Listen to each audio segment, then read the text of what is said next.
In my 30 years as a doctor in this hospital, you can imagine that I've seen all kinds of things.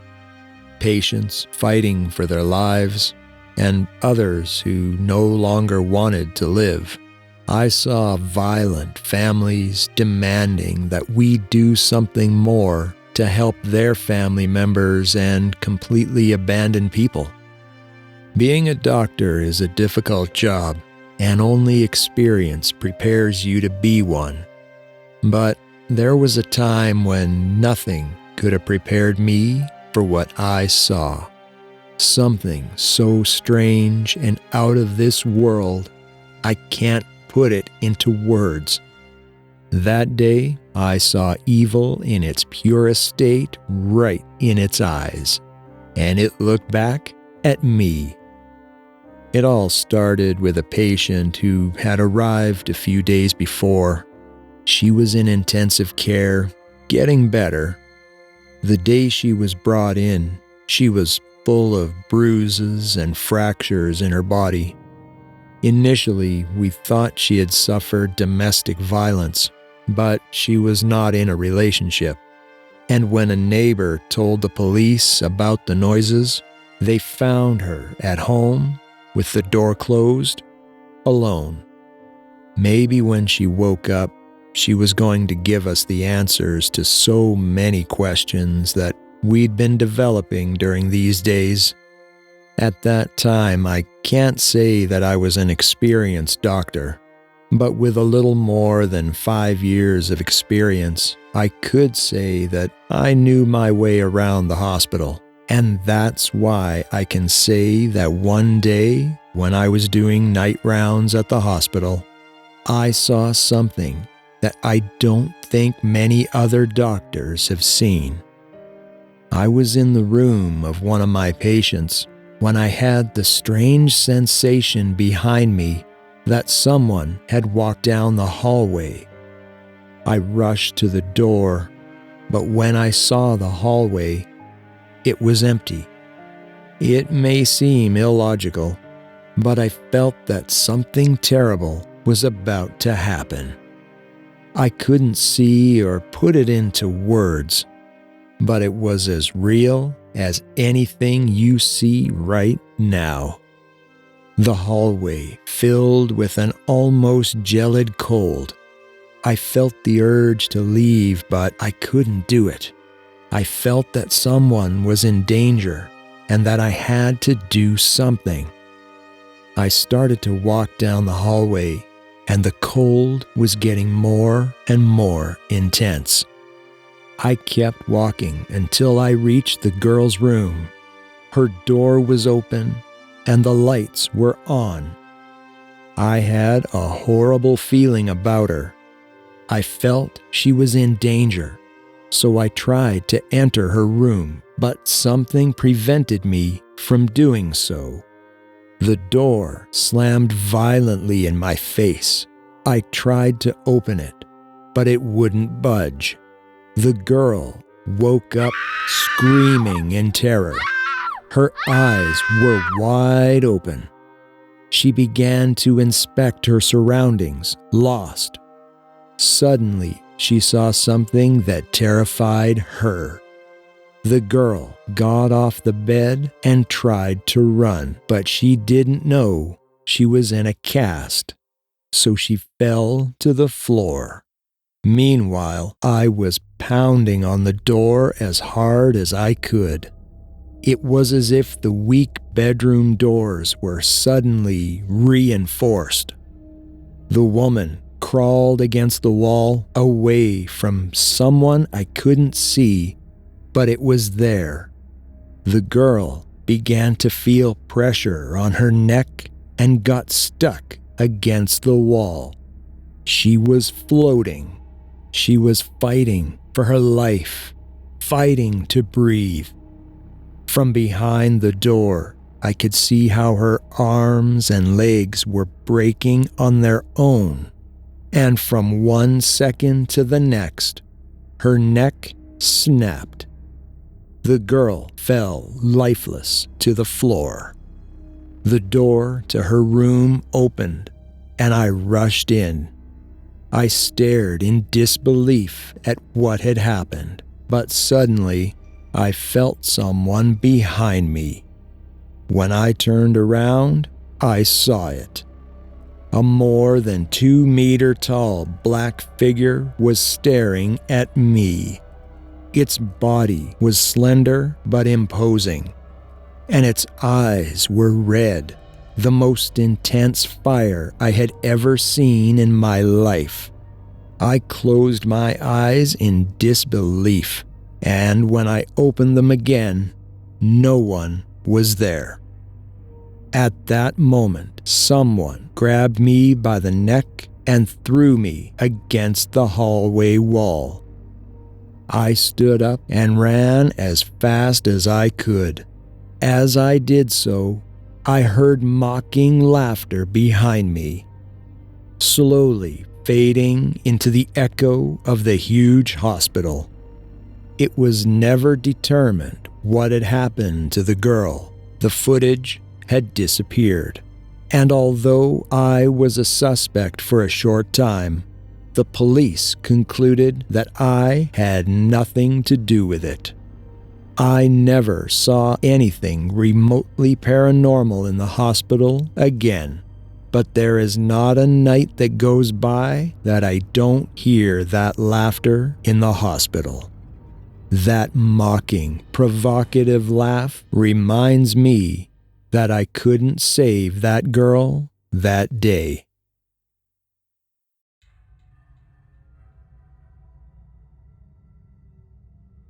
I still have a hard time remembering what I experienced that night.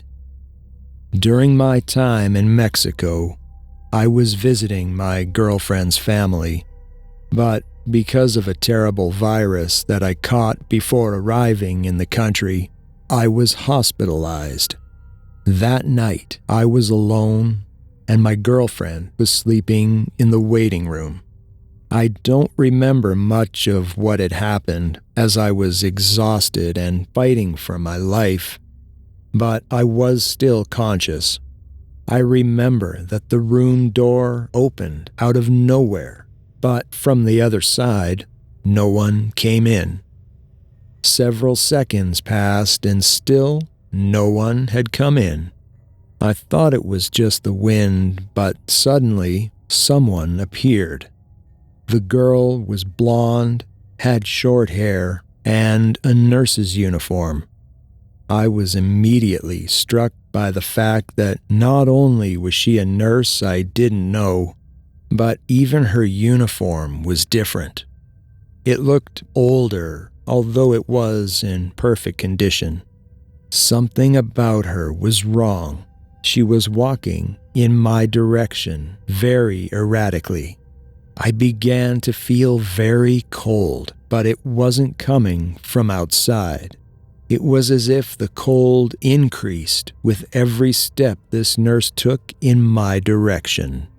I tried to scream, but I could only babble. The nurse approached me and put her hand on my forehead.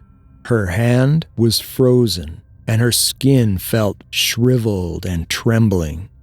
When I looked up and saw her, I tried to scream, but it didn't come out of my mouth. When she initially walked in, I hadn't noticed, but her face was completely deformed. And I don't mean the deformity of an accident or a birth problem. It was as if her face was scrambled. As if noticing that I was looking at her, she stared at me with piercing yellow eyes. And from 1 second to the next, I felt nothing. My body went numb. All the fear vanished. Make no mistake, I was still terrified, but I felt incapable of reacting to anything. It was a more horrendous feeling than fear, anxiety, or pain, and I felt nothing. It was like I was dead.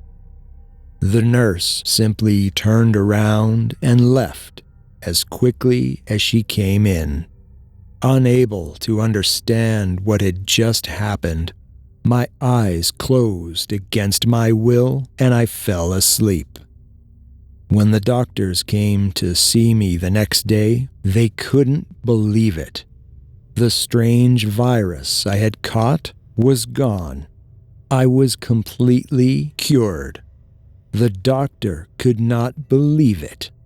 When I told them what had happened the night before, I thought they were going to laugh at me or blame it on the sedatives. The doctor and nurse looked at each other, paralyzed, and said nothing more. A few hours later, a nurse told me that many patients in that hospital were suddenly healed like me, and they had seen that woman before. In Mexico, she is known as La Planchada. According to them, that was the spirit of a nurse who died in the hospital, but decades after her death, she still haunts the rooms looking to help patients who were not destined to survive that night.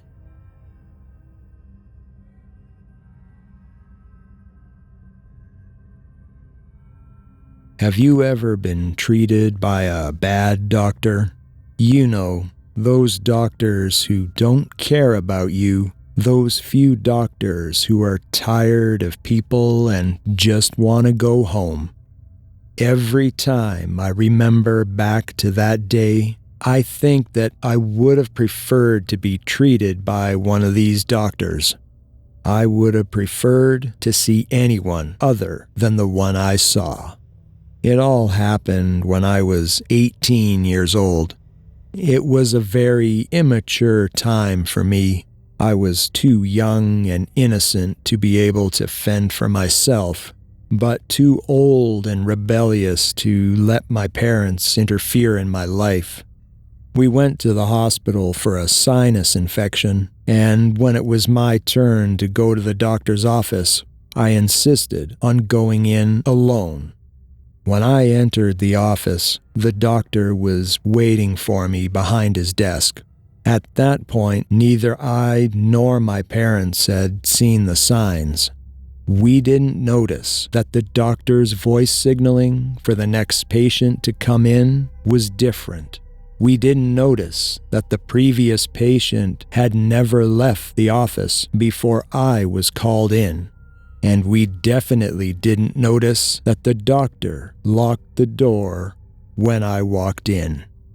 After entering, he asked me what was wrong with me, why I was there. He didn't look like a doctor. He was nervous and even seemed quite angry.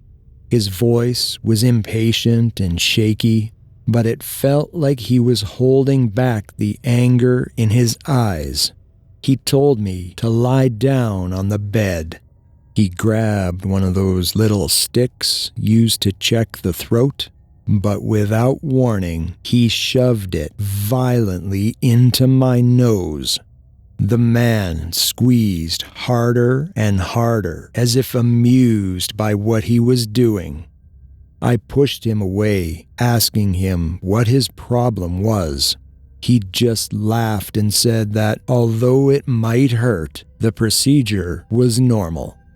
At that point, I should have left. I should have screamed. I saw his psychotic eyes. I saw his macabre smile, but still, I trusted him. I sat back down, asking him not to use those sticks anymore. He started massaging my forehead to see if it hurt. A typical sinusitis procedure to see if I had mucus on my forehead. Everything was starting to go normal, but the pressure the man was applying on my forehead was getting stronger and stronger. I begged him to stop, that it hurt, but he wouldn't. He just increased the pressure more and more, slowly directing it toward my eyes instead of my forehead. I tried to pull his hands away and kick him, but nothing worked. It was as if he was totally fixated on hurting me. I screamed as loud as I could, and with all my strength, I gave him one last kick that threw him into a locker. My parents were trying to ram the door without success while I watched the doctor recovering from the impact. The locker was still closed, but the impact shook it a little, and blood began to flow from its openings. There was a corpse inside the locker. At my discovery, he just grinned even bigger, from ear to ear, and walked in my direction, pulling a scalpel out of his pocket. I heard more and more voices on the other side, but the door was very solid and would not open. The doctor was almost beside me, and in desperation, I jumped out of the second-floor window. The only thing I remember after that is waking up in the hospital with a broken leg. My parents received me crying and told me everything that happened. Once I jumped out the window, the man also jumped behind me with an uncontrollable thirst for blood. Unfortunately for him, he fell very badly, and even though it wasn't that big of a fall, he didn't survive. When the police inspected the office, they found the body of the real doctor in the locker. That psycho was not a doctor, but a patient who had taken his place. My leg may have recovered, but in my head, I could never get over what happened. Every time I go to the hospital, I'm terrified of who might treat me. That psychopath may be dead, but he is more alive than ever in my head. Thank you very much for watching. As always, please be sure to like this video and subscribe to our channel, and we'll see you in the next video.